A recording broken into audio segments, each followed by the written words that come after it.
Hello. Hi. Damn it. I gotta learn how to start a podcast. I've only been doing it for over a decade. Hey, folks, welcome to another glorious episode of Jeff Has Cool Friends. My name is Jeff May, that you saw from the title, and I have a okay, this is gonna get cyclical here. I have a very cool friend to bring to you today. He's one of my first friends in comedy in the weirdest way. He is an incredible comedian, writer, story consulting, producer, which we're going to ask what the hell that is. Also, the chairman of my pickup comedy softball league, and all around wonderful person and scientist, Jono Zalay. Jono, how are you? I'm well, thank you. And I'm not chairman of the pickup softball game. I'm overlord. Don't get it twisted. Ah, I'm rule with an iron fist. I always forget. Yeah, dictator for Mhm. weird that you brought Führer as the first one, and we all had to veto that. It was a weird choice. Was I right? Is it Zale or Zalay? It's Hungarian and it should be pronounced in its native tongue as Salai, but We're not doing that. we would never. We wouldn't lower ourselves. I got into trouble, not trouble, but I I uh, I had a kid in my class whose last name was Maz, either EJK or JEK. I forget. It was like Majeka, and Mm. she was like Mazeka, and I was like, I think your the ancestors from where you came from would pronounce it Majeka, and she was like, no, and she got really upset at me. And then, like, a couple weeks later, we had parent-teacher conferences, and mom came in, she's like, "You were right, by the way." Our daughter had a meltdown coming home because she ended up with, like, a crisis of identity just because of this. Mm, mm. And I was like, "Children are fragile. That is fair." Yeah. I mean, Yes. the only reason I had there's a deep dive nickname thing for me. Like Jono is a nickname I got when I was 12. My real name's Jonathan. Don't tell anyone. Don't put What? that cut this out immediately. No, don't. Leave it in.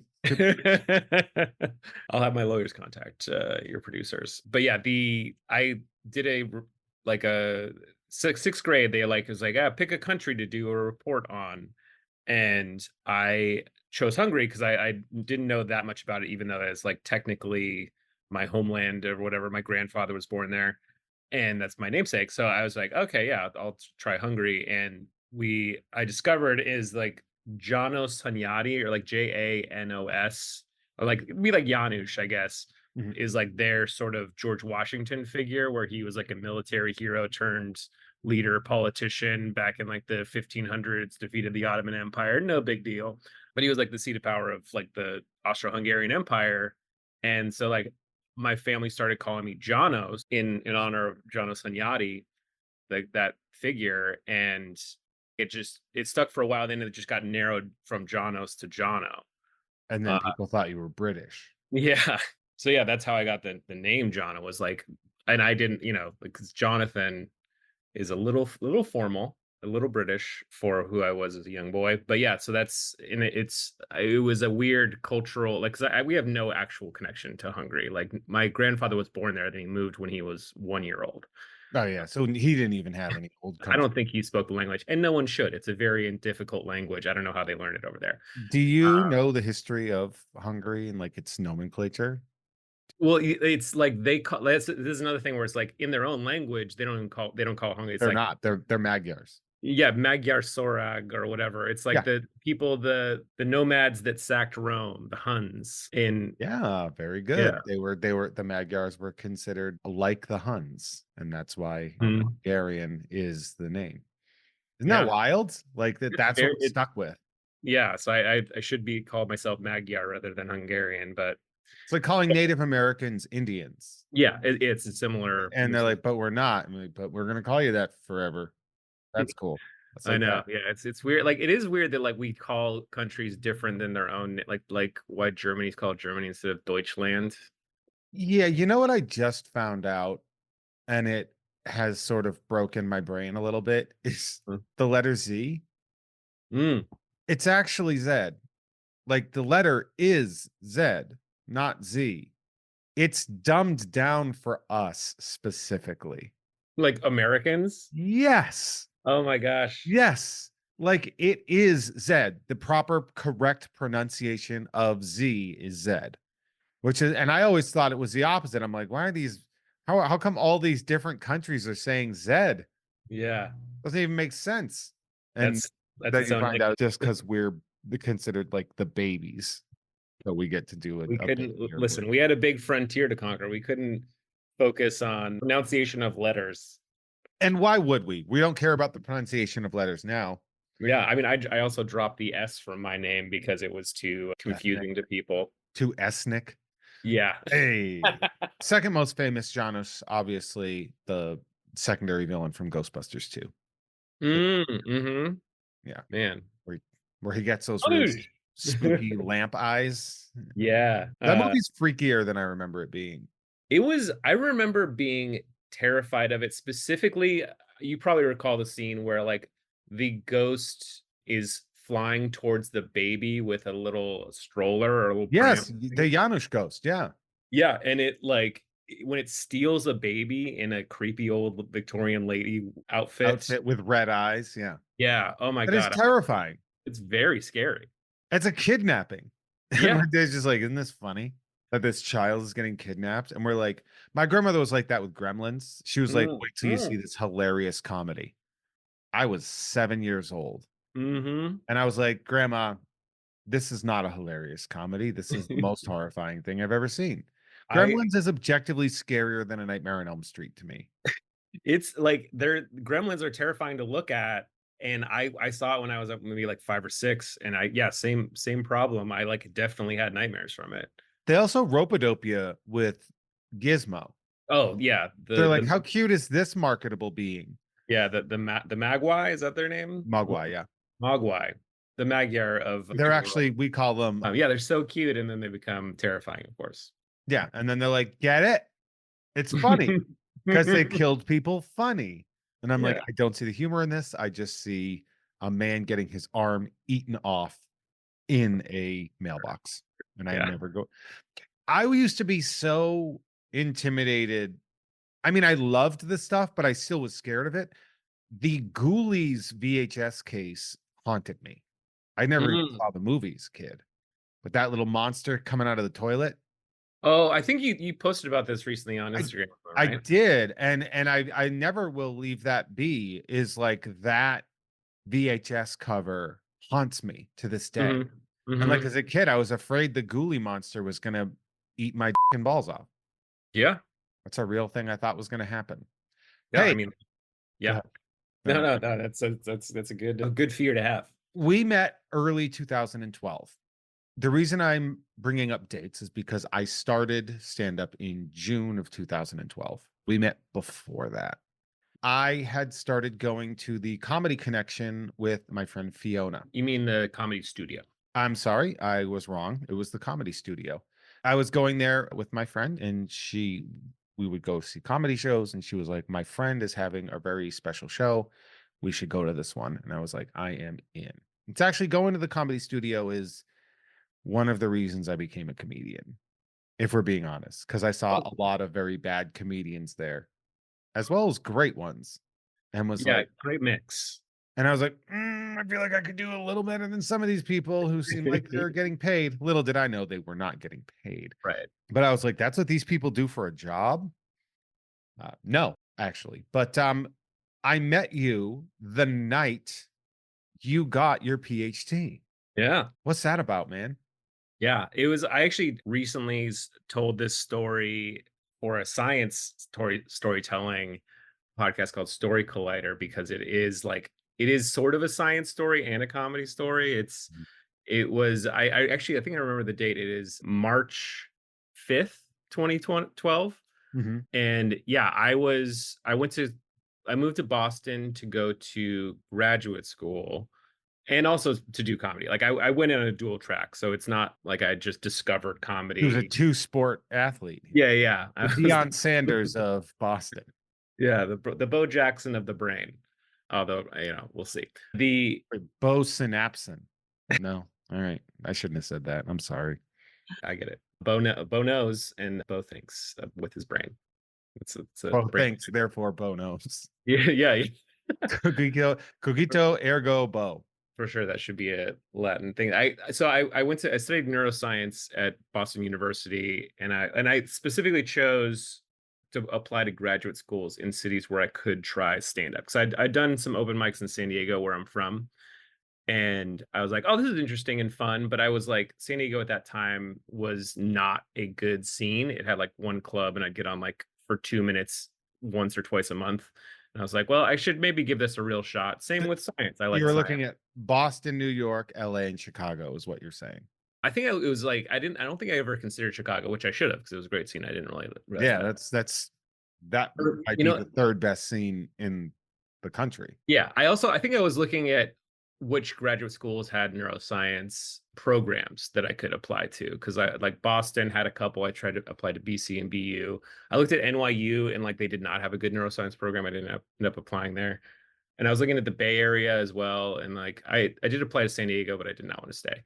So yeah, I applied to a few grad schools, got into Boston, and I knew Boston had a great comedy scene at the time, and still does probably. I don't know. Like it's definitely ebbs and flows a bit. Yeah, a lot of high talent when I Yeah, think about the people that I sort of came up with, the people that were right. in It the mix always when I was. produces great comedians because it's a college town, and the people like and are from there. It's a good nesting ground for good comics. It's like It's always produced a lot of great classic comics. so here's my theory on that, by the way, Mm. is that Massachusetts and New England in general, but Massachusetts, it's a very culturally violent place where like bullying is prevalent, but it is also like you're going to get hit.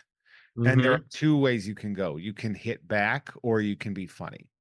Those are like and like I know that that's pretty common elsewhere, but in Boston it's like really amped up, which is Mhm. why everybody tends to be really sharp. Not everybody.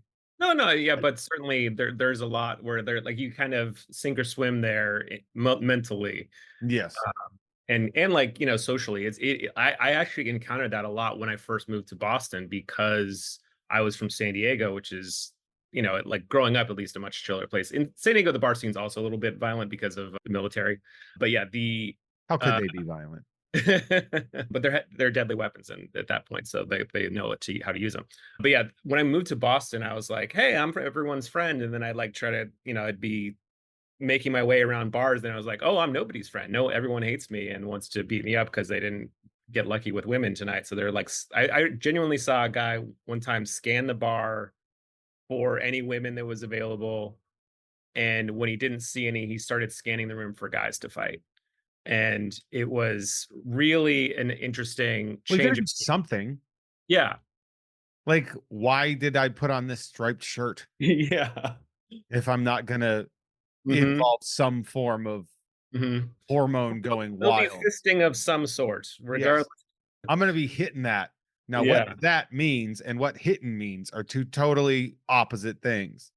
Oh, so yeah, the I'll bring this up because he was one of the people who introduced me to the Boston comedy scene and also remained one of my close friends to this day. But Dan Bolger, Oh, he's um, great. yeah, he lives in Boston still. One of the funniest comics I've ever met. I met him very early when I first moved to Boston to pursue comedy, and I was at the Dick Doherty's Comedy Vault, which was surprisingly enough under Emerson, but also next to two very specific nightclubs in an alley right across the Just street from Boston Common. as a heads up for everybody, in case you're wondering, Dick Doherty's Comedy Club. Dick Doherty might be one of the most infamous people in the history of Boston Oh comedy. yeah, it Uh, was it was a like yeah. Go ahead. a vulture, a talent vulture of the utmost extreme. It was a rite of passage to be banned from his comedy club. He banned some of the most famous comedians on earth from his comedy vault. I entered comedy so late and so like kind of already over certain things that I never even bothered. Mm. They were like, Dick Doherty's got a spot in Worcester. You should go that. I'm like, no, I'm good. I think I'm good. I think I'll just contact Sean Connolly again. So I was hanging at the vault, which is like a B room in Boston, but it was a good hang, and it was in this bar called Remington's, which was next to these nightclubs where these 20 somethings would get absolutely ripped on Jaeger bombs and spill out into this alleyway. And Dan, when I first went there, he's like, "Oh, hey, after the show and after the the bar, do you want to go outside and watch the fights?" And I had no idea what he meant. Like it was, I was just like, "Oh, is there some sort of boxing match that's happening late at night here in Boston?" He's like, "No, you just walk outside the bar and watch people fight." Like he was genuinely confused how I didn't know that this was a thing in Yeah. Boston. Yeah, Like, no, oh that's yeah, if correct. you get a lot of drunk people from Boston in the same place, there's going to be a fight that breaks out, and you get to watch it. Mhm. So it was like a little intro to the fight scene in Boston. But yeah, so I moved to Boston to pursue comedy as well as graduate school. So I went to it was really great because in graduate school, and they don't tell you this, but like you get paid to go to get pursue your PhD. So if you're in a doctoral program, like you're paid. Not only do they waive your tuition and fees and all that kind of stuff, but they give you a small stipend to live on because like they don't want you, wasting your time with getting a real job. They want you to like be dedicated to Hmm. like being a research assistant. You do the grunt work that earns their professors their like $1 million grants. So it's like economically worth it for both parties to like. It's a symbiotic relationship. Yes, that's a very scientific way to put it. So I was able to not have to necessarily pursue another job other than my passion, which was comedy. So I could like work in the lab during the day and then go off and watch comedy and then the fights at night. Oh, we love the yeah, that was always fun. I being in that area in my 20s and 30s. The thing is like people didn't nobody tried to fight me, Oh which yeah. was like that was the thing.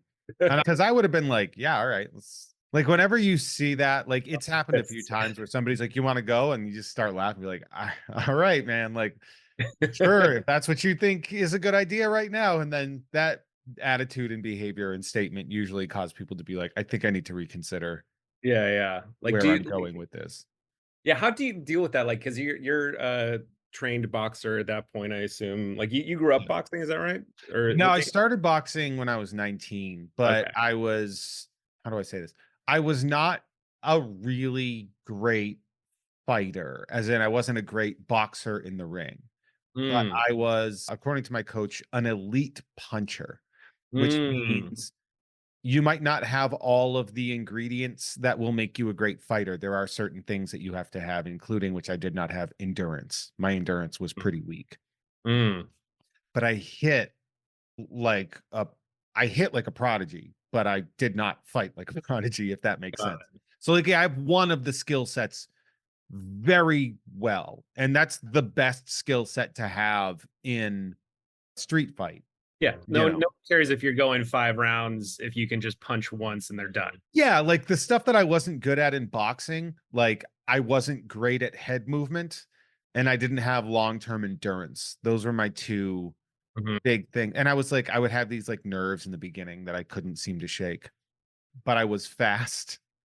I had decent defense and I hit like a so that knowledge going into it would be like if anybody tried to give you a hard time, you just kind of like you laugh, you'd be like, all right, man. If like it was funny at that point in time because I knew for the most part the fight wasn't going to happen. And if the fight was going to happen, all my friends knew like make sure somebody doesn't stab me on the side. Right, And right. Yeah, you know, that's but the problem with having an elite punch is there's there's only one way yeah, to beat you it, and can't punch a that's bullet out of the air. You know, yeah, like that's a thing like you have to be yeah. smart about. But also the thing is in Boston, the odds of that happening are very minimal. Like fight culture is not what it is in a different place.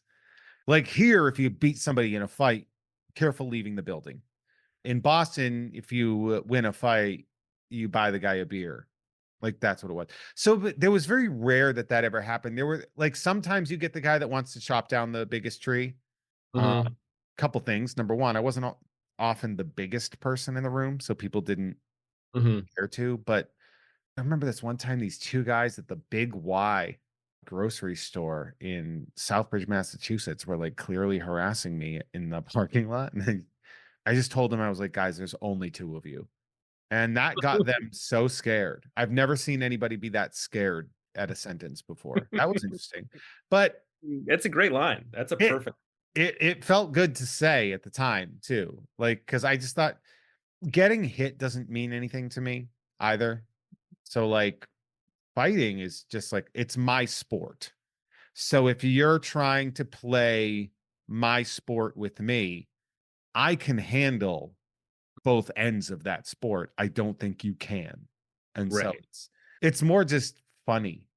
Yeah. Oh, I mean, like, and also the many of the fights even that happen in Boston, like the people are so drunk that like the idea of anyone connecting on a punch is so, like I They remember telegraph these hate they like cock yeah. their hand back. The there was a time I was living in Allston my first year in Boston, and I was awoken in like at like 2:30 in the morning, something like that, after some bar night.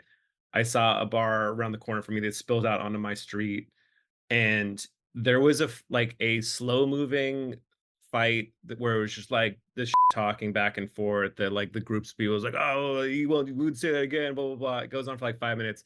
They eventually come to blows, but these blows were like, I want to say they threw maybe 8 to 10 punches that never landed. Yeah. Like, they just full on, like, if you're, shooting a gun, they're, like, shooting from the hip at, like, the opposite, like, 90 degrees far further away from where they needed to be aiming, and, like, people were falling down when they throw a punch. There was, like Oh yeah. it Oh, because was people don't know how to throw a punch. mm-mm. That's the reality of it. And I think there's no bigger example of that than do you remember when the White Sox, when Tim Anderson got knocked out, they were playing Cleveland? It was at, like, a second base, It was at second base, yeah, because Tim yeah, Anderson's like a dirty second baseman, I think. yeah, He would do like really things. And so I forget who it's like it was the all-star guy for Cleveland. I forget who he is, but he's like real. mm, And so these two like really talented ball players started fighting, and Tim Anderson got knocked out. But if you watch the punch, he gets like wrapped into the in the jaw by like the front, not like a fist the way it's supposed to yeah, go, but like the midsection of the fingers, like he was like wrapping you across the face yeah, with it. like, knocking on the door. I remember watching that fight and being like, damn, there must have been a lot of force coming from the shoulders on that punch because there's no way that punch knocked somebody out. Yeah, like, if People it was an actual, like, prize fight, they'd been like, "That guy took a dive." yeah, you would not believe it landed Yeah, because it's just like, you know, you see when people try to fight, like one of the things they do that, like when I'm training boxing, that I always have to correct is that people, when they're going to throw like a punch, they'll like cock it. They're like, they pull it back like they're going to, and you get mhm. nothing out of that. Like there is no benefit to doing that. So like when they would do that, even in a fight, I go, come on. Like I'd be like, stop doing that. Like I already know what's going to happen. We're already giving him pointers. Yeah, I'm like, you don't want to do that. You don't want to pull that hand back because number one, now your face isn't protected. And number two, I know what you're about to do. But Wow. hey, this isn't about me getting into fights. This is about me watching you with your Getting parents yeah, drunk yeah, getting on because you did a drop in at the comedy studio. Rick Jenkins said yes. we have a drop in, very special guy. He came in, it's Jono Zalay. You show up drunk, which Mhm, was just delightful mm, because you had this buzz going on. You were so confident, you were so well dressed, and you just kept saying, because you had just gotten your PhD. yes. Defense of the dissertation. That's like Yeah. it wasn't a graduation ceremony. It's like the thing about science that I have to explain is like when you present a dissertation, you give a PowerPoint presentation for like 20 minutes in front of like your lab mates and your parents and like your thesis committee. And then like they clear the room. And then like you get what is essentially like the Jedi trials of science, which is like they just fire questions at you until you run out of answers. Like, so it goes on for an hour or more at a time where they're just like, what do you know about science? Tell me about this neural circuitry. How does this behavior kind of correlate to that? And so I like had done that morning, and I was wearing a suit and a bow tie and like all sciency, dressed to the nines that morning. So like I had just successfully just defended my dissertation in front of my thesis committee. And so I was officially a doctor at that point, and I was feeling it was like, and I also like at that point I kind of knew I was quitting science to do comedy. So it was like That's I was done. wild to me, by the Yeah. way. Yeah, like I had just just finished like the pinnacle of scientific research, and he became a doctor that had the most earning potential I'd ever have in my life. And I like had already kind of decided to give it up to pursue stand up. And so I was done. I just like wasn't going to do any more scientific research at that point. So it was very cathartic in the sense that like I didn't have to worry about science anymore. I was still dressed like it was my prom, science prom. My friend Kate Galoni and Dan brought me Very this funny. tiara to wear because I was a special princess that day. And so, yeah, as soon as I defended my dissertation, which was around midday, we went to lunch and the drinking began. And I was like very confident, very done with science, and very drunk. And then I very excited to go on stage and brag about It it. was one of my favorite Yeah. sets to watch. I was still early in watching live stand-up comedy. I hadn't pursued it a lot, primarily because I didn't get into stand-up because I got started teaching so early Hmm. that even though I wanted to, I was like, "Oh, I can't. I'll lose my job if somebody sees, some parent sees me say ass or Hmm. done, because I'm an idiot and I didn't know that that wouldn't matter." So I see you up there and it's so loose and so funny and so encapsulating of what is so much wonder about live comedy. Like, I love a John Mulaney or Nate Bargatze special or, Taylor Hmm. Tomlinson, but the live moments, Hmm. so great. You went up and you just kept being like, I'm a scientist. I know more about science than you do. Ask me a question about science. And I remember this one girl started to ask you a question and you just go, shut the up. You don't know science. I know science. And that to me was one of the funniest things I'd ever seen because you baited this crowd and then you just utterly obliterated them in the most funny way I could imagine. I was losing my mind. Yeah. I remember because my parents who had, like, come to see me defend my dissertation didn't realize they were getting the bonus treat of seeing me do a set that night, and my mom 'cause I don't usually curse that often, but, like, when I'm feeling loose and, like, am that drunk, I obviously do, and I was using the F word a lot. So, like, she heard me say so often that she later said that night was scarring for her. Oh, wow. Yeah, it was so Is your funny. family really proper? No, my mom is in the sense that, like, she doesn't like like, there was only certain sets I would let her see at that point of my Mm. comedy career because a lot of my, like, earlier stuff especially was, like wasn't as refined, it was a little Sure, dirtier, yeah, yeah. I and think most comedians can say yeah. that. I also, like half of my set at that point was about my day job at Science, which was giving cocaine to rats, which lends Yes, itself to, like, dirtier, like, gutter jokes. you did those jokes, Yeah, I which mean were great. I still remember those jokes. It's been 12 years. It's been over 12 years, and I still remember the jokes in the cadence that you did them. That's how good they were. well, I mean, like, anyone who yeah, it was the thing I was most known for in Boston. Like, anyone who saw me in Boston probably knew those jokes because 'cause we're, like, distinctive in, like, subject matter. Because like, how many comedians do you know that are getting their PhD and giving cocaine to rats? So, yeah, it was I wouldn't let my parents see me often, so when, like, she finally did see me, do a sit like that, it was just actually pretty great because she would stop bugging me about seeing shows. Oh, because she'd be like, "No, thanks." Yeah, he's like, "Oh, mom, I don't think you're gonna wanna see this show. Remember how dirty I had to be that one time?" Yeah, Man, our parents are so different about that. My mom is like, "I'm gonna bootleg your entire show and show everybody at church story about you shitting your pants," or whatever, like, yeah, yeah, I my mom does not have that regulator on her to clutch any pearls or have any offense, right. which Uh, I gotta say, shout out to moms. oh, yeah, happy Mother's Day, related. But Yeah, I mean, my dad he didn't care. He loved all of that stuff. He's not proper at all, but my mom was like, "Oh, yeah, she's a pearl clutcher, bless her heart." I Uh, dated a pearl clutcher at one point in time, and it was, like, tough. I was like, "Look, I like you, but, like, sometimes I'm gonna say f when I stub my toe, and mhm. I can't have you get offended at that." But yeah, because you did I remember one of the jokes was if may I see if I Absolutely. remember that? A lot of people ask me how you give cocaine to rats, how do they know to do that? And I'll tell you, there's really, only one way to do it. You just put that cocaine on a set of rat titties Mhm. or Well, something it along was hooker's titties. a hooker rat or just a hooker's Just titty? a hooker in general. I mean, like, you could put a rat or a human Okay. in your mouth. Either way, it's a hooker's titties. And then you said, so what, you just Or find stripper titties? Maybe, man, I haven't forgotten told these jokes in forever. they were Uh, great. Thank you. Yeah, I And mean, like, then those are the kind of jokes so, like, cocaine lends itself to a specific culture as yeah. well, where I was like, I could play off of this. Yeah, because then the other one I remember is like, so you just give rats cocaine? And you're like, "I just give cocaine to just any rats, only the cool rats."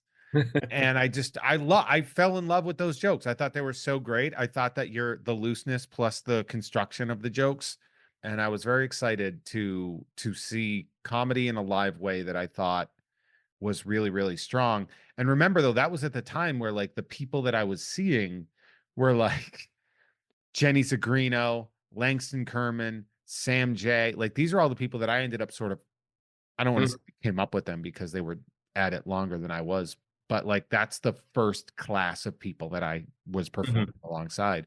Yeah. Such a strong and dominant scene. Oh, yeah. And meeting you for the first time and sort of getting that information, I was like, I love this guy. And now we're here. Now Yeah, we're in the same no. city. Now we play softball together every Sunday. Yeah, I love the our arc, It is very our interesting friendship because arc. we both were leaving academia at the exact same time, Mhm. and we both were leaving Massachusetts at the exact same time. Interesting. Yeah. Yeah, you gave cocaine to rats to get your PhD. What form? Is it like liquid cocaine? It is like, yeah, so it was I guess it'd be almost a comparable to crack in that way where it's like they weren't it would be in, Rats getting crack is actually much more believable than rats getting cocaine. If that they're if that tracks. yes, they also hang out in the alleyways. We would mix the cocaine HCl with saline solution, and they would have a catheter that would be implanted into their vein so that they would get an infusion, like they would earn infusions. They would press a lever and like if they pressed it enough times it in a specific way, like they would get a little injection or infusion of cocaine into their bloodstream Mhm. via that cocaine mixed with saline. That kinda reminds me, like, did you ever watch the Netflix documentary, How to Fix a Drug Scandal? No. It's about Boston crime labs and Mm. the drug scandals that were happening, both one in Boston and one in Western Mass, where, like, in Western Mass, the tech was just, like, straight up taking dobs of liquid meth. Oh god. That was, like, the testing tub. It's Another one and this was taking place, I think, in the around the time that you were studying, if I yeah, recall. and like because that is kind of how we get cocaine into the labs. Like when there's a big drug bust, like from the DEA or whatever, they send it off to some government lab and like purify it and homogenize it so that it can be used for study. Yeah, so it is like in the hands of law enforcement at some point, which like does beg the question, like whose hands do we trust it? I'm sort of surprised I was never drug tested my whole time in graduate school. You would be now because this scandal happened in 2013 Oh, yeah, right when they after. started to realize that people in the drug labs were with the drugs Mhm, and doing mhm. all this stuff, and, like, it was like a whole problem, Oh, and yeah. so I was wondering about the regulation of that Mhm. drug when you have access to it because of what was going on in Massachusetts, literally right next door to you Yeah. at the same time, and you're just like, "I didn't even think to take some of the crack. Thank I God." know. It would have been interesting. Like, so like the amount of cocaine we were given access to was not enough to like give you like a full if like you had gotten yourself high on the amount of coke that I had access to, it would have been so noticeable. It'd be like, oh, the cocaine we used for the 5 experiments that are going in this lab for hundreds of rats. Where is all of it? There's like, oh, sorry, I got a little Yeah, clumsy. one guy vibrating in the corner. Yeah. Yeah.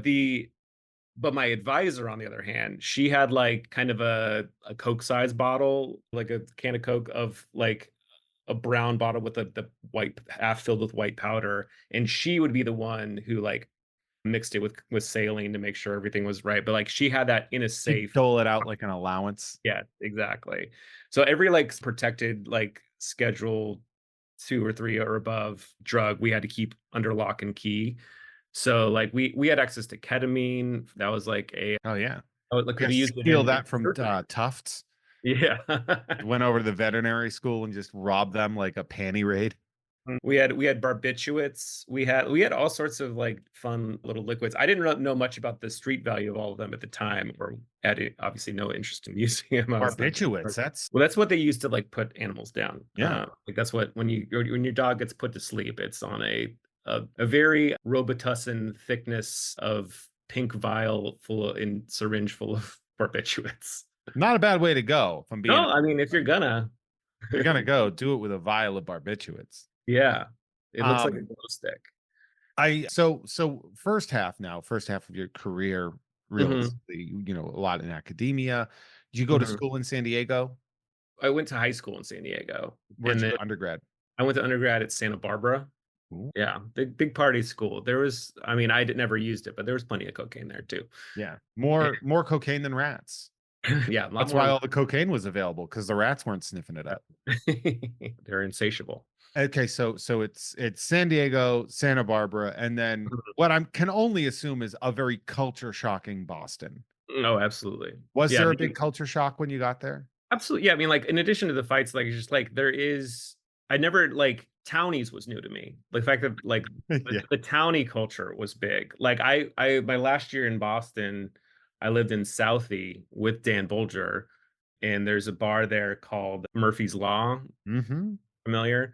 Long Oh, I running am. in Southie, Massachusetts, Southie of crime movie fame. Yeah, Uh, no, again, some people would call it South Boston. If you do, you're on TV because it's Southie. That's all it is to it. Yeah. I had a yeah. friend that lived in Southie with 2 Celtics cheerleaders.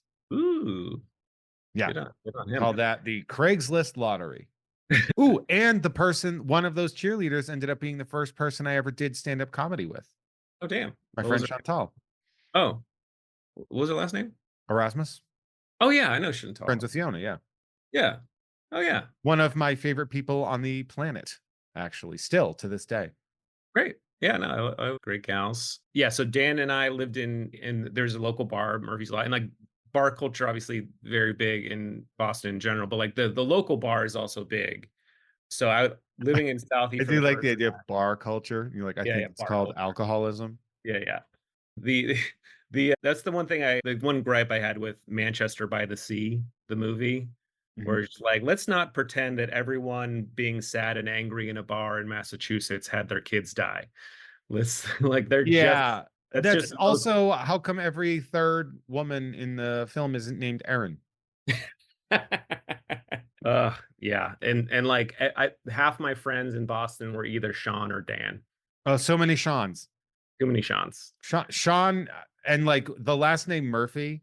Mhm. I had people I know in my high school prom, in my senior prom, my one of my friends with the last name Murphy took another friend with the last name Murphy to the prom. And they're like, "Are we related?" We're like, "Does it matter at this point?" I know, like there. You remember Sean Donovan or Oh Donovan? yeah, Sean Donovan. He came out to LA to do comedy, Mhm. immediately decided that he hates LA and comedy, would go to open mics and go on these beautiful Marxian rants, or Yeah. just say, I don't want to perform and put his name in the bucket. And when he get pulled, be like, Yeah. no, He'd be like a real Larry David in that way, where he's just like, yes. "You don't deserve me. I'm psyching myself out of this." But yeah, he had these really beautiful rants. But he's from, I want to say, Peabody, and he like had an issue with, like, I want to say, either voter registration or like some sort of credit situation, collections thing. Because like not only was there another Sean Donovan from Peabody, Massachusetts, there was one who was also born on his same birthday. Like that's how frequently they were cranking out Sean's with Sean Irish Donovan's, yeah. names in Massachusetts, is that they were like enough to where they overlapped on the same exact day. My my father's name is James May. A guy moved in next to my father's house. He bought the house next to my father, and his name was James May. Cool. May District. Real cool. Yeah, the May district of Charlton. Yeah, that's Boston, the Massachusetts in general. Yeah, a lot of Sean's, a lot of Aaron's, more Mhm. Pauline's than you'd think. Yeah, Yeah, a sneaky. lot of Murphys. Every group has a Schmitty. Not usually Schmidt though. It's Smith. and they call anybody with the last name Smith just becomes Schmitty. Yeah. It just is what it is, man. It's a Yeah. weird but like, yeah, it's a very the segregation must have been interesting. Oh, sure. Yeah, like that's like I previously after I moved out of Boston, I moved to Astoria, Queens, which is the most diverse place on planet Earth. And Right. it like the polar opposite of Southie specifically, because Southie like was so against segregation, they had riots about it when they tried to bus in kids from So against ending segregation. yes, sorry. So against ending segregation, pro so that they were like bus It's riot. the mentality of Massachusetts racism is very interesting because it's not this global racism that Mm, you see elsewhere. It's this form of racism where it's like, I don't got a problem with Puerto Ricans as long as they stay out of my neighborhood and away from my daughter. And yeah, you're just like, I think that means you have a problem with them. yeah. I think that means that you are a racist. Yeah, they think it's like we're protecting our neighborhood rather Yeah. than They're like, but I vote to help them. yeah, And you're like, yeah, but yeah, that's not enough. yeah. Like if like a bunch of Ukrainians moved in from the north side, they'd be like, I'm not okay with this either. No, But 100%. The reason that there are so many Greeks in central Massachusetts, Mhm, like I was talking about this relatively recently, like I love Greek pizza, Greek style pizza, which mm. is objectively worse, Italian style pizza, because I'm from central Mass. Oh, And when the Greeks showed up in Boston, all the Italians in the North End were like, "Get the out of here." keep And it moving. they basically pushed them to Central Mass, and that became a central location for immigration there. It's just very interesting that like, yeah, like the North End, Italians, the South, like every it's so segregated. People don't understand. So while it's a very progressive and blue state, and people tend to vote the right way, Mhm. there's this still this air of yeah, but also Yeah. get Oh, out of my neighborhood. Like stop mixing races. And you're just like, oh, this is a problem. yeah, so like when I eventually went to Murphy's Law, once I moved to Southie, just like having a beer at the bar, like it was the first and only time I've gotten like "You're not from around here" question. Whereas like, and like I thought like, "Oh, I must be, like, wearing something distinctly, like, Californian or my hair's, like, too wavy or something like that You to" just called it a bar instead yeah, of a bath. yeah, bah, and so I was like, "Oh, how did you know?" And he's like, "Well, I didn't grow up with you." He knew everyone else in the bar because they were all his from his neighborhood for the last 20 years. Actually, one of the things that made me realize I needed to retire and leave is that I taught in my hometown. Mm. And I was sitting here and just being like, oh, wait a second. I'm a townie. Get the fuck out of here. Like it really was that towny realization where I'm like, this it was like a Stephen King story where like the town won't let you leave. Yeah. If Stephen King wrote the Truman Show, like that would be kind of the thing where I'd be like, ah, and even to the point where when I started moving out, like started happening, like my car kept getting up right as I was about to drive across the country. Like I had to get repairs, and the repairs kept getting pushed back by like a month to get my car fixed because somebody had hit Mm, my car. And then like the day I'm about to leave, my tire shredded. mm. I had to go get new tires and stuff. It was very, very poetic. Hey, Jono, I don't know if you know this, but I have a Patreon. It's patreon.com/Jeff May. Some people are listening to this for free. We love that about them. Thank you so much for giving me your ears and your attention and your time. You know how I'd like even more? If you gave me money. You see, because I need to live. Now, if you head on over to patreon.com/Jeff May, you can get lots of cool stuff, including you can sign up to be a producer of this here show, not this episode of the show, because it's a little too late and people already did that. But in the future, you can do that. All you got to do is head on over to patreon.com/Jeff May, and I will read your name just like the following people. And we're going to start with a very, very obvious one for us. Big shout out to producer, call me Sean or whatever, maybe from Boston.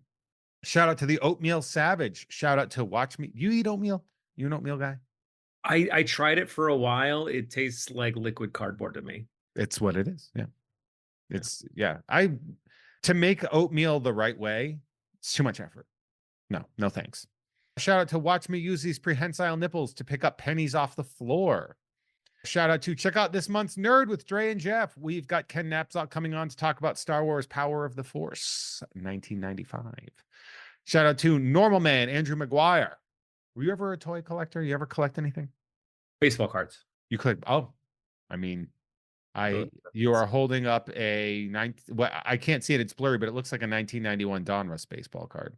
Mm, it is a An oil can Boyd. Montreal Expos. This is My, my bookmark. It's your from bookmark is an oil can Boyd. I don't know if you were there for this, but his brother came to one of our softball games. His brother came to one of our softball games. He was doing some kind of like baseball fundraiser or something, and he came over and talked to us. And he was like, "Yeah, do you know Dennis Boyd?" And I was like, "Oh," because he saw my Red Sox hat because he was. Ah, And I was like, "Yeah, Oil Can Boyd." He's like, "That's my brother." And I was like, "Get the fuck out of here." So yeah, you collect. That's right. I do have some because I also open baseball cards on camera and I send a bunch away. I have some Padres that I have put aside for you. I think were these the ones you gave me as well? I did give you that one. Is that Manny Machado or Juan This was Soto? Juan Soto. This one's Tatis. Yeah, Uh, there should be a Manny Singer. Machado somewhere if there is. Yeah, I think he's in my little collection. But yeah, so you do. Do you collect now or did you collect Oh, and now it's like a I little just thing? did, and like Yeah. I've gone through them more recently because my parents are like clearing out their garage. It's like, hey, this storage unit full of baseball cards needs to go. You're like, So I God. go and find all the good ones or interesting ones and separate those out from the what are now bookmarks. Yeah, you gave me a Terry Francona. Mm. Shout out to the enchanted wandering unpierced left nipple cider served at room temperature. Extra special shout out to them because they came out from San Bernardino to watch Mint on Card recently, which hell of a drive. Oh yeah. Shout out to mashed potatoes are the brioche buns of side dishes. It's a long walk for this, but basically, I think those are two of the most overrated foods out there, and I don't respect them that All much. right. Are you a mashed potato guy? Yeah, I mean, most people are, I think, I'm okay with them, but I don't like crave them. I generally as a side dish get like fries when I get like a steak or something. because it's a tastier. It's a finger food. I don't want to. I don't know the mush of like it has to be very good mashed potato for it to be like ooh. Yeah, yeah. I always say mashed potatoes aren't bringing anything to the table that stuffing doesn't do better. Shout out to I'm going to start calling Yoda old Grogu just to see what happens. Shout out to the ghost of Dave Thomas. Shout out to the scene in Lost City where Brad Pitt dies. Show is brought to you by Aldo Vargas is a couple months behind on his podcast, but he'll hear this eventually. Shout out to the lovely Carson. Shout out to Mr. Billy Beck. The Tubi Terror Bunny says the strike may be over, but egg Bob Iger anyway, cuz him. David Zasloff in that one too, Tubi Terror Bunny. Yeah. Shout out to Bart Fardigan, Dan Adamski, World's Humblest Man, Norm from Cheers, and of course, Dan Hackroyd. And again, if you want to be one of those names and spur on conversation about oatmeal and mashed potatoes and all sorts of other gray mushes, head on over to patreon.com/JeffMay and sign up for a producer tier. You got your PhD, took you a while, but you made money doing it, which is nice. Yes. I was given just enough to live, although like I did actually end up saving some money by being an RA in the dorms for 2 years. So Cool RA, or were you like nerd RA? I was actually like I was one of the few RAs that got home later than the kids that were out partying because I was out doing comedy. So I only ever had to bust like I busted one kid. Like I told them like, look, if I find you passed out, you're going to the hospital because I just like can't like there's a medical liability, but that only happened to one kid. Uh, Really? and then I did the thing where I caught like a bunch of like three or four of the students from my hall with like a case of beer in their room, but they were about to come to a show of mine at Boston University, and I was just like, "You're getting off with a all sports citation where it's like I caught you with squirt guns, where they like don't have to like go to whatever the version of principal at the dorms or whatever. They I just like that you can be bribed with attention. Like that might be my favorite thing, actually. oh yeah. That you like, I would be that way too. Yeah, I mean, I was mostly looking out for their safety. Like, obviously, everyone's gonna drink and have fun and do stuff, but like, as long as like no one's getting like so drunk they die or any kind of violent nonsense, then I would be okay with it. Yeah, and the violent nonsense is probably not happening because it was the dorms. Yeah, yeah, The violence is for outside. I exactly. remember I knew a kid when I went to school. When I went to college, I met a kid from New Haven, and I was like, "Ooh, New Haven, huh?" Because I'd never been there, but I was like, "Ooh, Yale, huh?" And I was like, "Must be pretty fancy." And he just looked at me, he goes, "Crazy?" Apparently, New Haven's an absolute hole. It is. and I had no clue about that. Yeah. I was just like, "Ooh, must be nice." Oh, Mister fenced in yard. He's like, those are prisons." Yeah. No, yeah, Yale is in one of the worst neighborhoods in Connecticut. Yeah, that's why whenever they're like, "Yale student murdered," you're like, "Yep." It's like USC, like it's the University of Spoiled Children. Like for a long, I think it's nicer now, but like when I first Yeah. started, like when I was considering colleges, I went to like a tour of the campus or whatever, and there was like, I mean, not that this isn't irregular in LA in general, but there was like 5 helicopters circling. They had the Taco Bells where like the whole wall is just a plexiglass. Oh, yeah. I went onto a Church's Chicken in Crenshaw on Mm, Crenshaw when I was an Uber driver, and I walked in, and they were all very scared of me, and then I realized it's because they thought I was a cop, that's and yeah. like, I went in to throw like, I ate it in my car, and then I went in to throw, and they were like, "Is anything wrong?" When I came back inside, and I was like, "No, the sandwich was actually really tasty. I just gotta throw my trash away." And they're like, "Okay, thank you." And I was like, "What are you doing in here that's got you so wired It's up? like you're serving me burgers. I'm going to serve you with a warrant. Oh, you're now getting arrested for making tasty treats." So yeah, generally, other than the island of Harvard and MIT in Cambridge, most really good schools are in places where you're gonna get stabbed as soon as you exit the Mhm. which good. Yeah. We need to toughen these nerds up a little bit, I think. Mhm. That's also the spot where maybe this is a growing up in New England thing, but I'm like, I feel like we should bring back bullying and fighting. I think those need to be brought back a little bit. We need to toughen some up here. I mean, I not like it's a great regret of mine, but I have never been in a fight, and I'm not super proud of one way or the other, but I did grow up. Well, part of it is that I'm tall, Yeah. and like so no one generally picks on the tall kid for like in general. But like, yeah, I was similar to what you were talking about earlier, where like you either learn to fight or learn to like joke and be funny or whatever. I was definitely the latter, where I was just like laughing my way out of fights growing up. So that definitely was informed my comedic sensibilities. I would get hit a lot. I would just because I was also the fattest kid in my class. Ah. Like I was tall, but I was like very nerdy and like, tall for an eighth grader when you're in a junior, senior high school doesn't mean Mm, but I had to get into a couple of scraps. Not a fan of it when you don't know how to fight mhm. because you're really just button mashing at that point in time. But learning how to fight was great because then you're like, well, I know how to do this if I need to. But again, didn't really come up that often. Did you move straight to LA from Boston?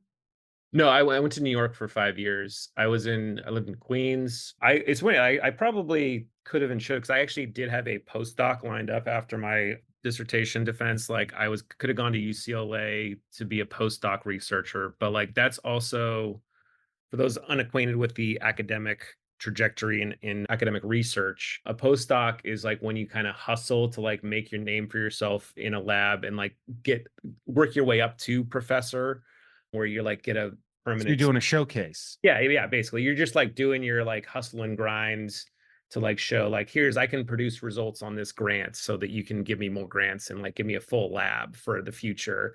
And that would have taken up like 50, 60 hours of my week that I did not have, even though like stand-up's generally like very easy to get to at night. Like I wasn't gonna want to work 10 hours in a lab and then go to do a spot at the No, comedy store. no. So I also just wanted, I thought at the time, and I think to this day that New York is a better stand-up scene than LA. So I was like, You I mean just want. because pizza places more often and Yeah, more it's like financial? LA has some of the best comedians in the world, but it's not a better scene because yeah, like you do one set every few days and like drive 40 minutes to get there, whereas like you can kind of double up a lot more in New York, and it's just like a better overall I think theater. I recall somebody saying something about New York is where you go to get good, LA is where you go to get seen.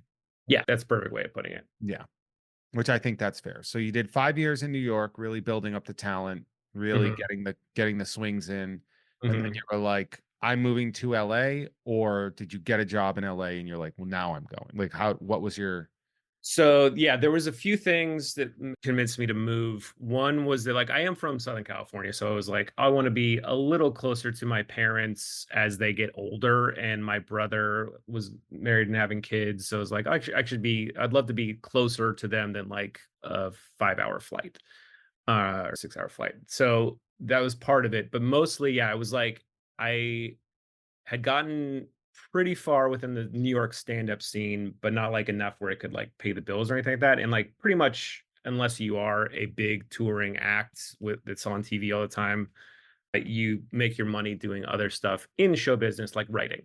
So like I was starting to get writing jobs based on like the success of my stand-up, where it's like, oh, you're a good joke writer.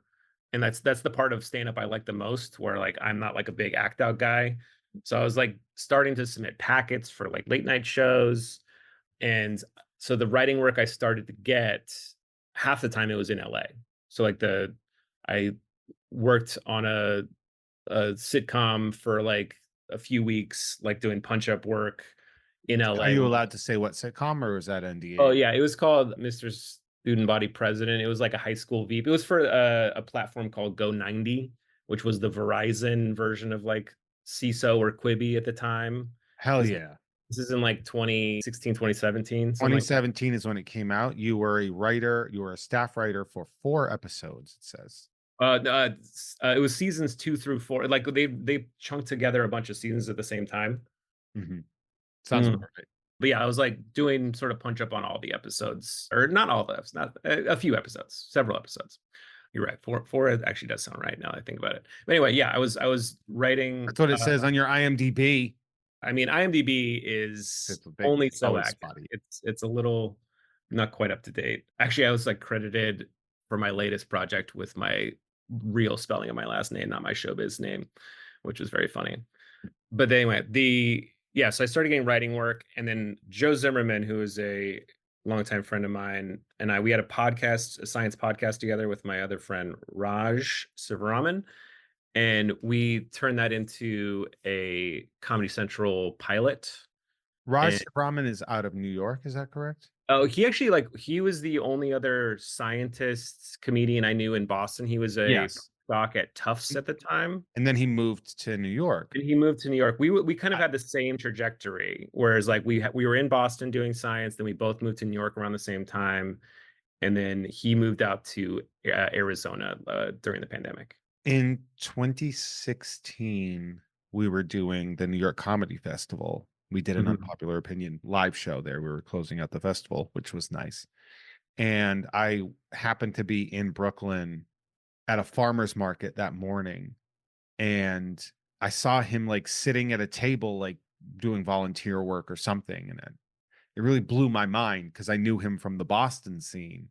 Mhm. And I'm looking at him and I'm like, am I being racist by thinking that this is the Raj from Boston, even Yeah. though we're in New York and he's not doing comedy right now? It was such a weird, it was such a weird place to be put in of being Yeah. like, I'm pretty sure that's the guy.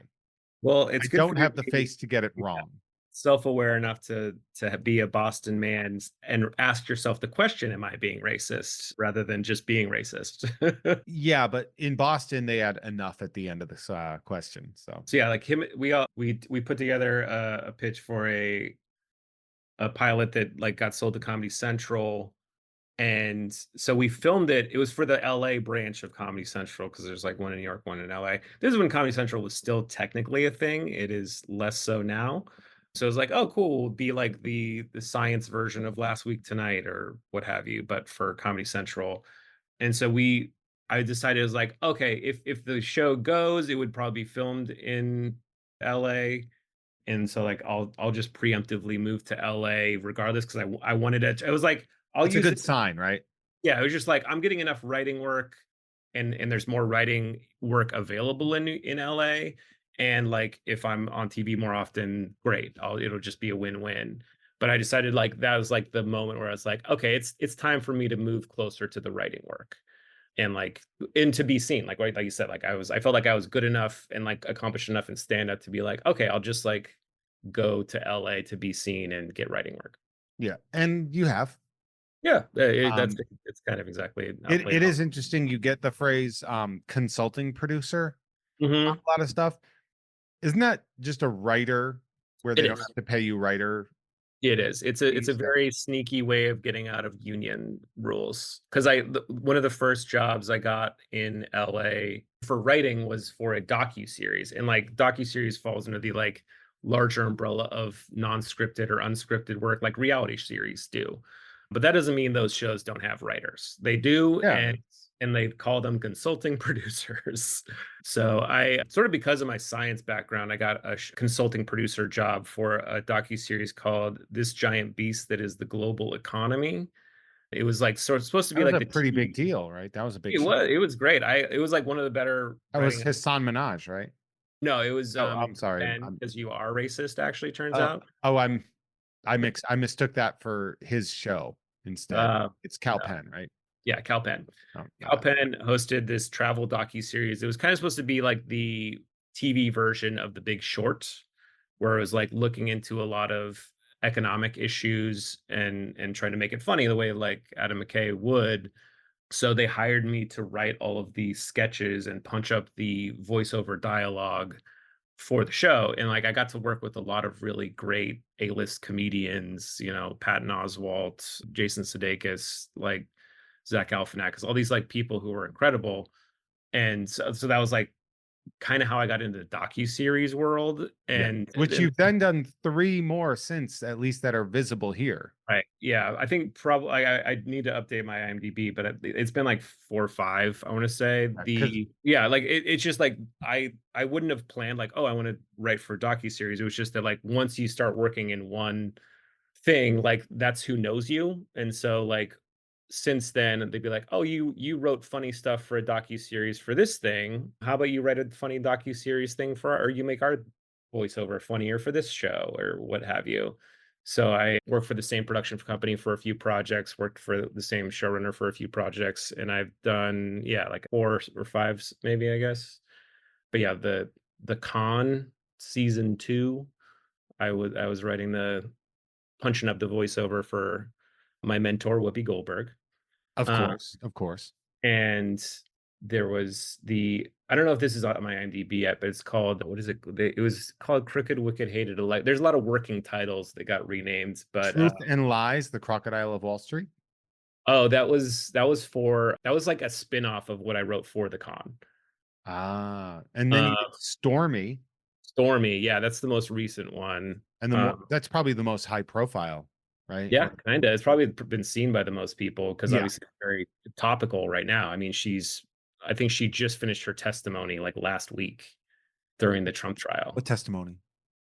Stormy Daniels was testifying in the corruption or whatever I do the like that you were like, yeah, he wait, is oh, kinda dumb. I oh, need to yeah. explain this to him. Yeah. But yeah, like I thought it was funny that they even had her testify. Like I was very well acquainted because I worked on that documentary about like all the stuff that she went through in her story, but like I was unaware of it until a lot of the nuance when I until I worked on it. But yeah, I knew. So every little thing I was like, oh, did you guys remember about this from 2018 when it came out? I was like, oh yeah, I'm very familiar with Yeah. this. You're like, I actually, just to be a good researcher, I watched all of her films. They were great. Yeah, slow motion. I had to Really, reframe. a lot of pausing so I could make sure to get really absorb the energy Mhm. into that there. It was one of actually that show specifically. We had to have like the most nuanced HR training because Yeah, I could see that. like part of the research is generally watching her do some porn adjacent activities that involve her being naked or whatever, or like talking about her language and a thing where she's using language where it's like, do we, when we're talking to each other, do we quote her back to each other?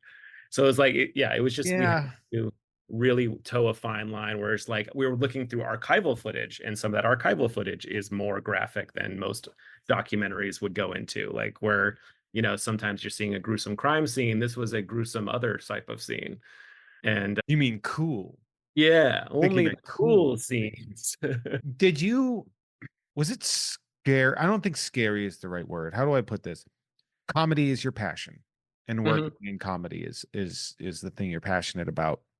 once this track hits, does that kind of make you afraid that that's gonna become your life and that comedy's gonna have to take a back seat? Yes and no. Like, I definitely do stand up less when I'm working on a show. Mhm. It just takes up too much of your creative well, I guess, because you are trying to it does take creative energy to write and produce for a show and think about those things in those terms. And like you're just physically also less wanting to go to like an open mic after you've been working 10 hours, scrolling through archival footage and writing dialogue or voiceover. So certainly my stand up is a little bit, but like it's also inconsistent enough where like I'm always going to have months long stretches of time where I'm not working on a show. And Really? that is when I will often go on the road or do local stand up more frequently. And like having a consistent stand up show that I run also keeps me Blind like, Barber, the yes, Blind Barber Show, which is great, one of LA's favorite shows, and just got accepted into it was a part of the Netflix as a Joke Festival. we were part of the Netflix is a Joke festival. So that was really cool. And having that is a nice like touchstone of like, oh, I'll never fully be away from stand up because I can always go do spots on my own show and like, Trust me, I get that. yeah. Yes. 'Cause I'm like, I perform about once a month these days, Yeah. and once Uh, every second Friday. I have a question for you about the Netflix thing. mhm, You do this great show called Blind Barber, and I do wanna go back to the touring and stuff that we talked about, but you do this great show, Blind Barber, with some of my favorite comedians of all time, right?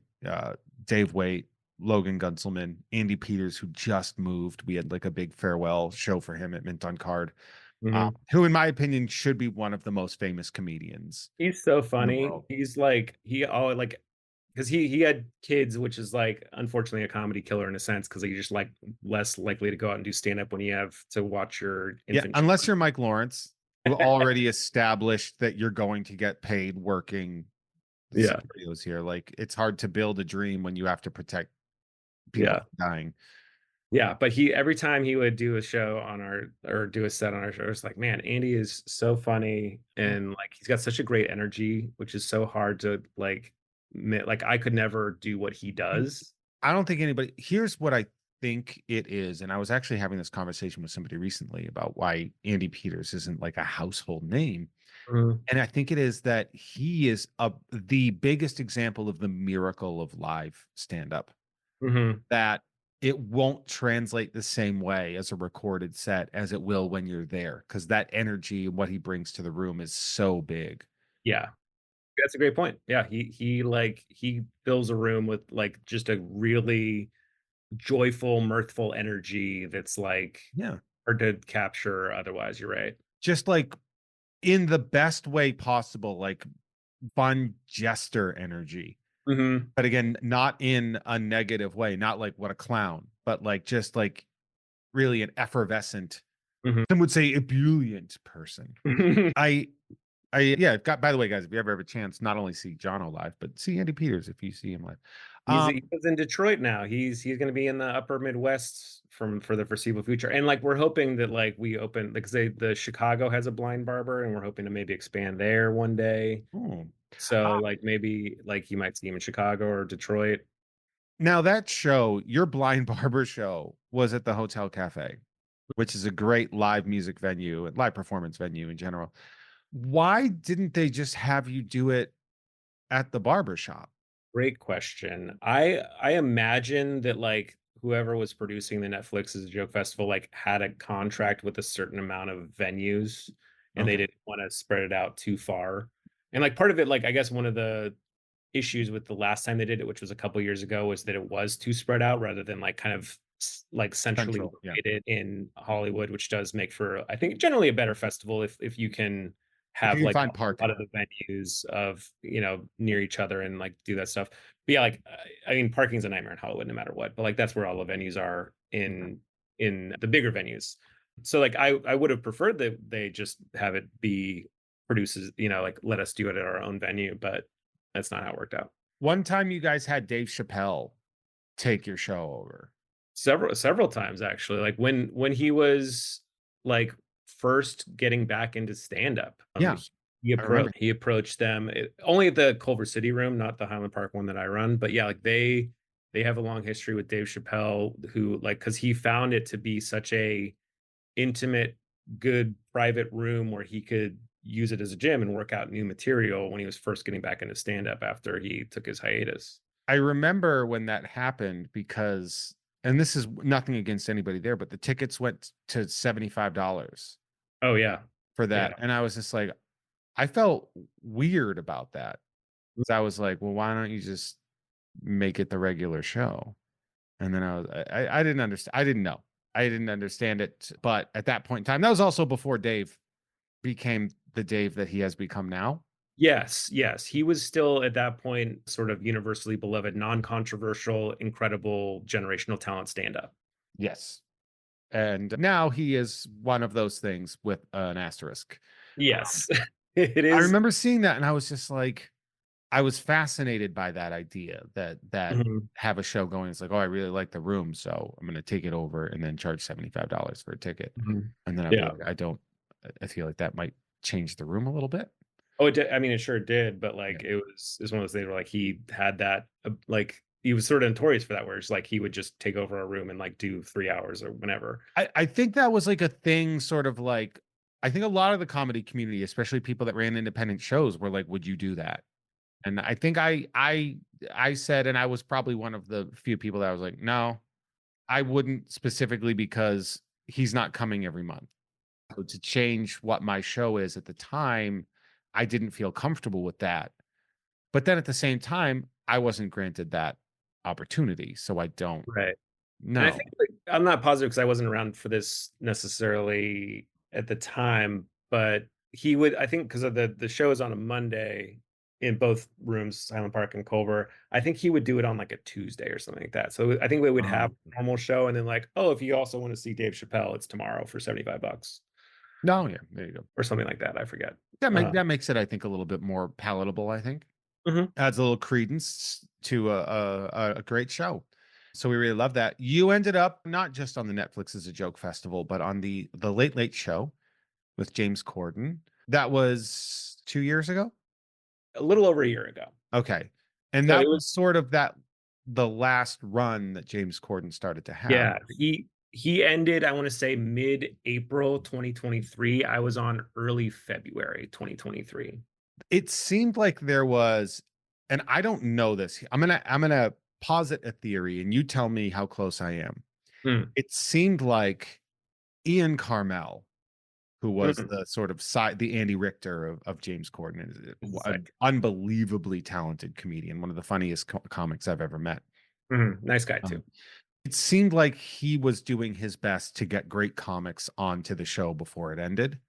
I I think, don't yeah, know if that's what happened, but that's what it seemed with the people that I saw going on. it was the Late Late Show was unique in the sense that they both, like, tailored the room to have as good of comedy stand-up comedy sets as possible, like, just with the way they set up, like, the audience structure and, like, where they would film it from, and the low ceilings and stuff like that, as well as, like, they were putting on the best and most comedians. Like, people were having the Very best sets consistent, there, yeah. and, like, they would put on stand-ups more regularly than even The Tonight Show, and Ian Carmel being a part of that, I'm sure was integral as a stand-up himself. And then, like, Ryan Williams, who was the booker at the time, was also very dedicated to putting on a lot of really funny comedians who, like, I give him credit for this too, is like he was just putting on funny stand-ups regardless of what else they had going on. Like, Yeah. there's other shows, and then specifically like Comedy Central would make a lot of stand-up decisions where they put on a lot of great funny comics no matter what. But if they weren't also building something else with you, then, like, why would they waste a spot for someone they Yeah, could it's also. not like the '90s where Yeah, it was just like a comedy boom. yeah, they were never just doing stand-up for stand-up's sake. They were just doing, like, "Come see this person, and also they have a sketch show on Comedy Central in 2 months." Yeah. And so, like, The Late Late Show was just putting on some of my favorite comedians just because they were good at stand-up, and it was making for a good comedy, which is, like, you It's know kinda what it's supposed to be. Yeah, which you would hope would be the case, and so, like, I give them a lot of credit. They were putting on a lot of great stand-up, so I was, like, lucky to be in that mix, but also, like, fortunate for me because I had nothing else going, like, Yeah. other than, like, writing gigs, which they don't care about, like, I wasn't developing a show for CBS or something like that. I wasn't, taking over after midnight, whatever, like, the next month. What It was was oh, God. it was just, yeah, it was just that Ryan liked my stand-up and, like, I had some advocates in that way. How did that bump you? How did that feel? Like, what was the after effects of that? Because I remember, my ex got on Conan and everything, and Yeah. like she got on Conan in December of 2019. So Oh, wow. the bumps that I would have had access to understanding didn't Yeah. exist. So I wouldn't have known what happened. Like, did more touring opportunities present themselves? Did people start trying to book you more?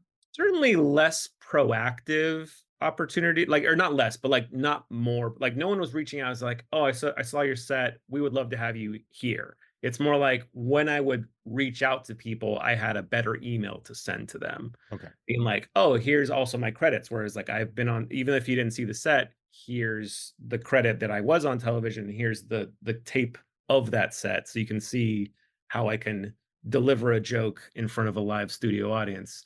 So it helped a little bit, but, like, not as much as I would have hoped, but it just feels like a more, and I think like, even, like, the social media wasn't a big bump. Like, Didn't I think bump you there in. was a time probably when you get, like, a lot more Instagram or Twitter followers, but, like, I had to, like, edit the clips into 15-second bits, and that would get me more stuff. It wasn't just like they found me from it. I was like, I have to use it as content the same way you'd use, like, a bar show content. It So, yeah, it didn't give me as much of a bump in a literal sense, but it does, like, there's a little more. Opportunities to bump. Yes, All right. like, there's it I can cast a wider net when looking for gigs and opportunities now. I I always felt like the modern late shows, there's like this fallacy that exists within stand up where that's like the ultimate goal is to get on the Tonight Show or something. Mhm, When you see the reality of that bump, I never see it being the thing that people expect it to be. And then I've seen some people become very lost after that, mhm, after they get, this show, and then nothing. It wasn't Steve Martin on the Tonight Show right, where, people were like, "Oh my god, I saw you last night." And like, what a great, like, it's not that anymore where mhm, I don't think nothing would have stopped Steve Martin. Maybe right. not the best example of that, but I think Seinfeld is a good example of that. Like, Seinfeld made himself be a Tonight Show. Like, they say those stories about how he would do open mic sets and bar sets where he would first do his 5-minute Tonight Show set and then get into like the open mic stuff because he was already preparing himself to be that Yeah, thing. And like it made his career. That's what got him where it was. yeah, That doesn't exist the same way anymore. mm-mm. And I think it does sort of bum people out, but it's just so different. Now it's Yeah, reels. yeah, I know, like, I think the general like, the career goals and, like, mechanisms by which you gain advancement have changed at least a few times in the course of my stand-up career, Yeah. where, like, you're not trying to get to the same place you were. Like, it would be worth more to have a popular viral podcast than it would be to have a show on Comedy Central. Yeah. I mean, I see that. I've seen some mediocre comics with great podcasts do very well for themselves. I've Yeah. seen some great comics with small podcasts languish because of that. It's Yeah. just weird, there are Yeah, people. Go ahead. the media environment has changed, like, you know, having a late night set, which was obviously big in the '80s and '90s, like, not as big now, and, like, but yeah, like, having an audience, I guess, because also clubs, and I think in general, TV and streaming platforms are less likely to give opportunities to people who are funny but don't have a following. Yeah, it used to be funny so you can get the following. Mhm. And now it's have the following so people will watch you be funny. Right. Like, there's a risk aversion to just trusting your gut, and it's like, "Oh, I know that this person will be good on my platform. Mhm. It's or in my club or, like, entertain whoever and get an audience after that." It's more or less like, "Oh, how many followers do you have that will guarantee me as a buyer or booker a return on my investment. I owe my career to the people that do it the older way, that did it the like, well, you're funny. I want Mhm, you on my show. mhm. If it wasn't for people like Adam Todd Brown, for example, is a great example of unpopular opinion. Like he put me on his second show. And it was because we were hanging out and he's like, I think you're really funny and I'd like you on. And then we became co-hosts and stuff like that. And that's, you get that cracked bump and all the stuff that goes through there. But it was really like I was nobody. And I still kind of am, like, but Well, right, all of us are to an extent, but, like, yeah, the but like when somebody, like Robert Evans is like, I want you on behind the because I know you're funny and I know you're going to make the show better. We don't need you to bring people. We got people. Like that aspect seems to have disappeared, except in the independent scene. yeah, no, I like, that's it's true that, like, most of the advancement I've had in my career is from people who knew and liked me and trusted that I would do a good job.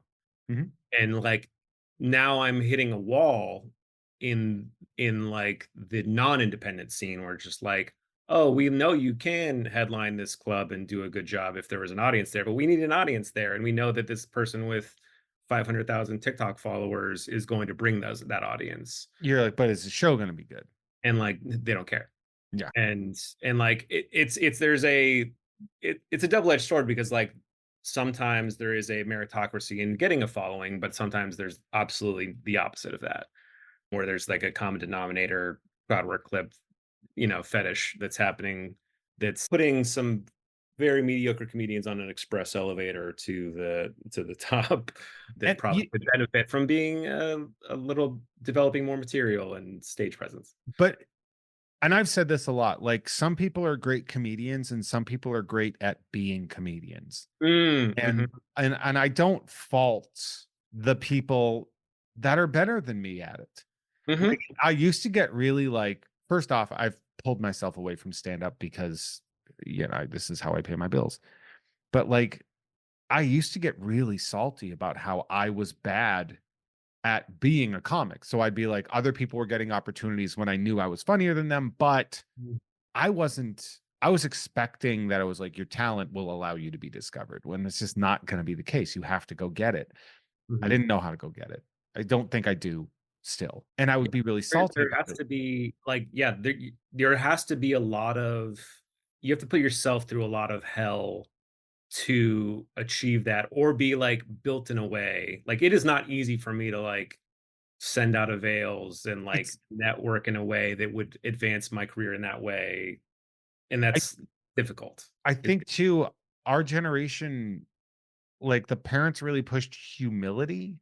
mhm, And if you were told to be humble and you were told not to be a braggart and you were told to, calm down a little bit, mhm, it's a hard business to be in mhm, when that is the case. mhm. Think about that a lot. Like the most shameless of us are the ones that tend to do very well on platforms because they don't have the governor of shame, Right. like something that feels stupid, even if it isn't. I think Yeah. Instagram reels are embarrassing. I do. I think whenever I try to discourage comics that do my show to record them because I'm like, this isn't going to be a good reel. Like And, the like, lights are on. and Like your show is great, and it's, like, consistently good, and it has a really good loyal audience, and it's a joy to perform there, but you're right, like, it wouldn't look good in a reel or anywhere, like, if it's filmed in that way, it's, like, it's a little like, the background's a little distracting, the lighting is, like, so it's bright. terrible for an Instagram reel. There's Yeah. like I know first off, all the ingredients of mint on card are wrong. And it Mhm. works. It's a very rare situation of us being like, I don't know how it works, but it just works. A comedian this morning posted a reel from my show, and the like punchline of the reel was, I can see you, the lights are on. And it was funny. Like it was a funny little bit, but I'm like, that's really all you can get out of my show. Yeah, The yeah, yeah. reels, because and I Uh-huh. tell people, I'm like, it's not going to look good. You're not going to be highlighted the way you think. You're going to be taken by, and all the comments are going to be about where you're located. Yeah, yeah, unless it's, like, commenting on the room, like a room bit or whatever, it wouldn't really work. And those do work. Those are great. You know, you put Andy Peters is a great example of that, or Mhm. Dana Gould. These they go in there and they're like, I'm going to do amazing here. Like this is Yeah, exactly the kind of and it's literally the name of the big thing that it says on the reel is too bright for crowd work. Like that's that's really funny. what it is. And I'm Yeah. like, correct. So I see him like the last show we did, three of the comedians recorded their entire sets. And I was like, I don't know why you're doing this. Like I was like, just stop it. Like, don't do this. Like you're putting the big furry mic and like Mhm, and I'm like, what are you mhm. doing? Like, this is not the room for that. There are so many better rooms for your reels. Like just exist here. You don't have to do that. And then the answer I get is I do this every single time I perform now. And I'm like, oh, I don't have the energy for this career path anymore. I'm not 100% sure what the deal is at that point in time. If you are wondering who the comedian was, I just sent it to you in chat. Mhm. Very funny comedian, by the way. That posted that. I like how you typed "haha" in the chat back to me. That was very funny. I have to acknowledge it. I don't wanna leave it unread and Just leave me every so we're coming to the end of the regular episode. Patrons stick around because we have Patreon exclusive content coming for you. Heading over at patreon.com/Jeff May, and you can get access to that. Jono, I know that you are located on social media at your name, JonoZalay. Mhm. What else should we be checking out? What else can we do to put attention, eyes on you, put money in your pockets through forms of residuals or making sure you get more opportunities in the future? How do we do that? You can so my monthly show that I mentioned is The Blind Barber in Highland Park. We just recently switched from second Mondays to third Mondays, but we've also sort of like had a very new announced post Netflix partnership with The Setup, which is a group of people that run independent shows in both Los Angeles and San Francisco. They actually started in San Francisco. They have really good shows up there too. Oh, cool. So they are in charge of our like website and tickets and stuff for our show going forward. And you can check out setupcomedy.com and then just click on the Los Angeles shows. We're in there. So if you want to ever see a blind barber show that myself and Logan Gunselman run, you can find us there. It's yeah, and like you can also just show up now at Highland Park Blind Barber every third Monday at 8 p.m. is our show. We have a lot of great comics, and then yeah, like you can find stuff on social media. I'll promote whatever I'm working on or whenever I'm touring. I'll be in. When does this drop, Jeff? So this is dropping on May 14th for Patreon, which means it is also going to be available on May 21st for free everywhere. Oh, great. For you patron exclusive people, you said third Monday, right? That would be May 20th, right? Mhm. So you guys can head on over. If you're LA exclusive and in my Patreon, head on over to the Blind Barber in Highland Park on May 20th. Next for you freeloaders, you should have thought about that before you didn't give me money directly. June 17th will be your next one. Yeah, and if anyone for the free shows or Patreon, I guess too, I'll be in Cincinnati at Go Bananas May 23rd through the 25th, I and I'll love be. comedy club names. I know, aren't they so funny?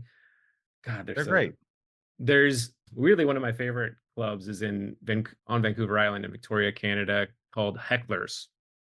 That's a Terrible terrible name. name for a comedy club. It's supposed to be it's a sports bar most of the week and a comedy club thing. So I get the overlap, the Venn diagram of language, but terrible name for a comedy club. But great club. Yeah, I I almost recommend if you're got in British Columbia to see Victoria go to Hecklers. Hecklers. But and then this Sunday I'll be at Madhouse, another fun name, Madhouse Comedy Club in San Diego, Sunday the 26th. Sunday. So next Sunday, the 26th. Yeah, the day before. So you don't have work the next day. Come see me do some goofs. There it is. You guys can get blitz 2 days in a row on that. Speaking of sports hecklers, I almost got into a fist fight with a Minnesota Twin park. Oh wow. And even though I was in my Golden Gloves shape at that point in time, I still Wow. lost that fight. He's a professional athlete. Although I don't know. Now that I see how baseball players fight, Who knows? Definitely go and check that out. And if you are a member of patreon.com/Jeff May, stick around because we have bonus content available. If you are not a member of patreon.com/Jeff May, that's okay. You don't have to. The time is tight. But if you do want early access to uncensored episodes with bonus content and exclusives, you're more than welcome to do that. Plus, you can get stuff in the mail. You can get cards, trading cards in the mail. All the best San Diego Padres will go to you. And then, crap. No, again, I do lots of great stuff. Nerd with Dre Alvarez is on there too. You can produce that, you can produce this show. There's so much great stuff. You can even do a show with me if you want to sign that up. That's a fun tier. That's how Nerd started. That's how a monthly show started there. I do Tom and Jeff Watch Batman on the Gamefully Unemployed Network and all the stuff I do with Adam Todd Brown on You Don't Even Like Podcasts Network. And of course, Mint on Card is the second Friday of every month at Blast from the Past in beautiful Magnolia in Burbank, California. Jono, we got to get you on one of those. Oh yeah, I love Get it. you back on. You want to come back on? Sure. Let's have you back on. You around this summer? Maybe you're around this summer. I'm around Let's most of the like I'm around in general, but like occasionally I'll be gone on a weekend. I'll make sure to hit you up, guys, and I will update it sooner. But we'll look one of the summer shows, maybe August 9th. You around August 9th? Let me look. Probably. Oh no, I'm probably not. I might be in Pittsburgh then. Oh, you're banned. You're banned from the show. You're no longer allowed to do the show. Oh, actually, I have July 12th. Based on July 12th. Yeah, I think that would work. All right. So you can see Jono on July 12th. You made it my white guy limit for July. You, Matt O'Brien, and Brian Kiley. So that's a pretty powerful. Great lineup. That's a pretty powerful lineup already. So there we go. So you can see him Friday, July 12th. And of course, the next one is Friday, June 14th. That was a long plug, but it's also the fun. That's how comedy works, folks.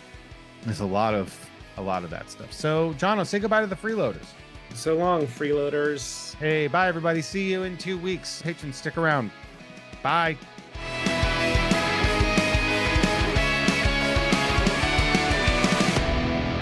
Hey, everyone. Our artwork is created by Justin T. Brown, who can be found at Artness by Justin Brown on Instagram, as well as artnessbyjustinbrown.com. That dope music you heard is by Troy Nababon, available at Troy Nababon on Instagram, as well as at troynababon.com. Nababon is spelled Nababan, and boy, does that shred. Thank you all so much for listening. See you next time.